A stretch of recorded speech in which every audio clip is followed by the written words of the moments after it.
জানো, আমি মনে করি প্রতিটা মেয়ের সেলফ ডিপেন্ডেন্ট হওয়াটা খুবই দরকার। একজনের ওপরে ভরসা করে চলা উচিত নয়, সেটা যদি হাজব্যান্ড হয় হাজব্যান্ড বা বাবা মা হয় বাবা মা।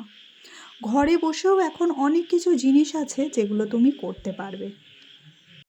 দূর, এসব কথা বলতে গিয়ে আমি তো আমার ইন্ট্রোটাই দিতে ভুলে গেলাম। হাই, আমি makeup artist and nail artist Rima. আজকে আমি একটা Chrome apply and spider art নিয়ে চলে এসেছি। দেখো, প্রথমে আমি একটা কালার দিয়ে নিয়েছিলাম ব্ল্যাক কালার, তার ওপরে আমি আমার মন মতো ক্রোম অ্যাপ্লাই করে নিয়েছিলাম। এবার মিডিল বরাবর আমি স্পাইডার জেল কীরকম করে দিয়ে নিচ্ছি।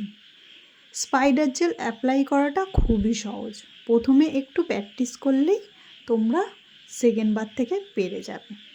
আজকের মতো তাহলে টাটা, সবাই সুস্থ থেকো, ভালো থেকো।